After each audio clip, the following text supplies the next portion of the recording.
Dans cette vidéo, Nathalie Niam essaie de décortiquer, essaie de faire une analyse sur tous les pays qui essaient de se rapprocher de l'AES. Les amis, écoutez jusqu'à la fin. Et à la fin, vous allez me mettre vos avis dans les commentaires. On commence. C'est pas l'uniforme qui fait le patriotisme. C'est ce qu'on a dans la tête, c'est ce à quoi on aspire. Parlant de la Guinée, on va quand même reconnaître je crois il n'était plus colonel maintenant, il est général. D'accord. On va dire au général, on va lui reconnaître le fait que quand les pays de l'AES étaient menacés par la CEDEAO sous embargo, des embargos inhumains, des saisies de comptes complètement illégales, il a fait preuve de solidarité. Il ne leur a pas fermé le port, ça il faut le reconnaître et lui dire merci. Mais ça n'empêche pas que depuis qu'on le voit évoluer, on se rappelle quand même que c'est un ancien légionnaire de l'armée française qui est marié avec son officier traitant. Et aujourd'hui, quand on voit des militaires français et des agents français s'installer en Guinée, ce n'est pas fait pour faire évoluer la confiance. Quant au Gabon, bon, lui, il n'a jamais fait semblant de ne pas être de la France-Afrique. Le coup d'État du Gabon, l'arrivée du général Oligui, c'est le coup d'État typique de la France-Afrique. Quand vous regardez, c'est le coup d'État france-africain pour sauver le système france-africain, comme Damiba a été mis au Burkina Faso. Bon, lui, il n'a jamais fait semblant de vouloir être dans l'AES ou de vouloir être dans une dynamique de rompre avec la France-Afrique. D'ailleurs, il vient de mettre en place un gouvernement qui est rempli de France-Africains. Bon, c'est un no-brainer. Le Tchad, moi, quand je le regarde, je trouve que c'est assez illisible dans l'absolu. C'est assez illisible. Vous voyez, il fait des choses un peu à droite, un peu à gauche. Quand j'étais plus jeune, on disait qu'ils ont des comportements ondoyants et divers. On fait partir l'armée française, mais on ne donne aucun chiffre sur combien... Il n'y a pas eu de transparence dans le processus de départ de l'armée française. On savait tous que la plus grosse présence militaire française dans cette zone de l'Afrique, c'était au Tchad. Mais on ne donne aucun chiffre, on nous fait comprendre qu'en 3 jours, 5 jours, les gens ont pu partir. Et tout ça dans un contexte où Macron avait annoncé une invisibilisation, une stratégie d'invisibilisation. Donc il y a des choses qui se passent, et même si l'armée française était vraiment entièrement partie, aujourd'hui on sait que la DGSE et la CIA sont présents au Tchad, dans le lac Tchad. Donc, est-ce que c'est à l'insu du gouvernement tchadien ou est-ce qu'ils le savent?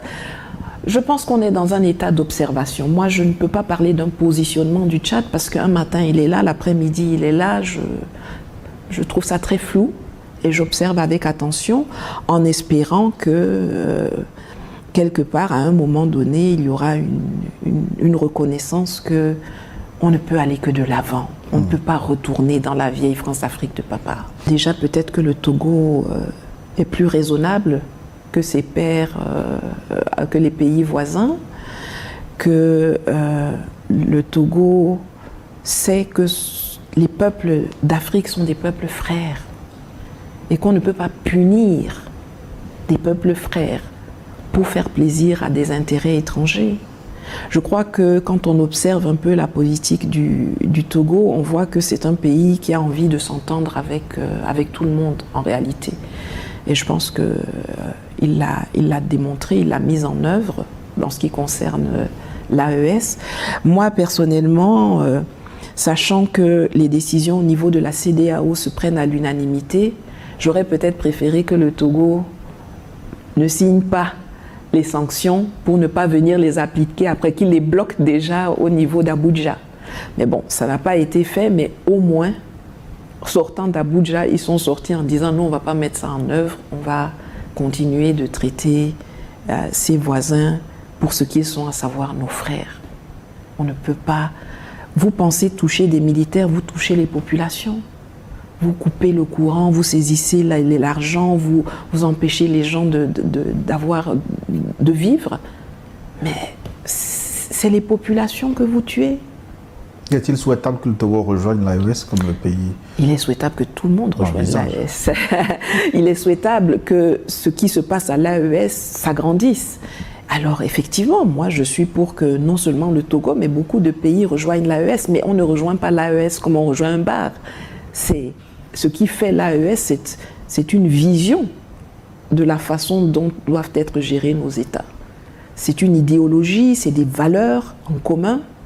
Si c'est partagé, les gens sont les bienvenus, mais on ne peut pas... L'ancrage, vous avez parlé tout à l'heure du positionnement géopolitique de l'AES, il est clair. Ceux qui ne veulent pas se positionner auront du mal à rejoindre l'AES. Auront du mal. Mais je pense que c'est des choses qui doivent se faire, qui peuvent se faire. J'encourage tous les pays, le Togo en premier, à faire ce qu'il faut pour pouvoir agrandir cette famille qui est vraiment l'embryon de la vraie émancipation africaine.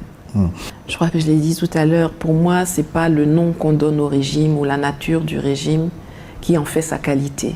Ce sont ses actions.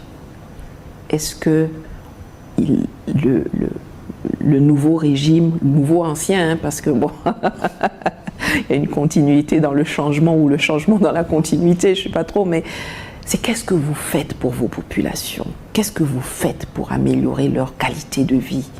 Qu'est-ce que vous faites pour améliorer leur expérience, leur formation, leur quotidien? Vous pouvez être dans un régime parlementaire, je vous ai déjà dit, dictature, tout ce que vous voulez. Qu'est-ce que vous faites? C'est ça qui fait la qualité. Est-ce que ça va changer maintenant qu'on est en régime parlementaire? Est-ce qu'on va voir un boom? On est là, on va observer. Moi, je ne juge pas les gens sur leur enveloppe, je les juge sur les actes. Le Togo est un pays qui a 1000 ressources. 1000 ressources. Il n'y a aucune raison que les Togolais aujourd'hui n'aient pas le niveau de vie des Suisses. Il n'y a aucune raison. Travaillons donc pour qu'on y arrive, quelle que soit l'étiquette, le chapeau, l'uniforme, le costume que l'on porte. Travaillons pour les intérêts des populations, pas pour les intérêts d'une caste, pas pour les intérêts de l'étranger.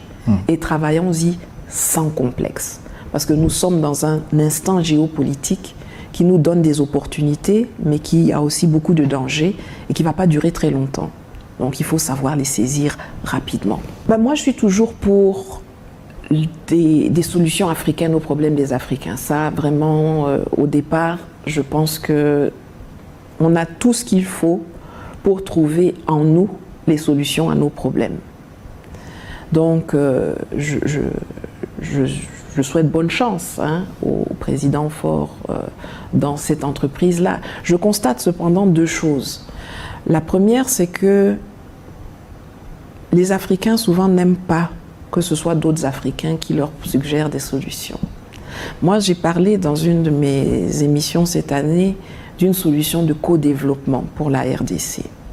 De prendre l'Ouganda, la RDC, le Kenya même, la Tanzanie, le Rwanda, de s'asseoir là et de dire comment est-ce qu'on peut co-développer cette région avec ce qui est là. Les gens s'énervaient sur ça.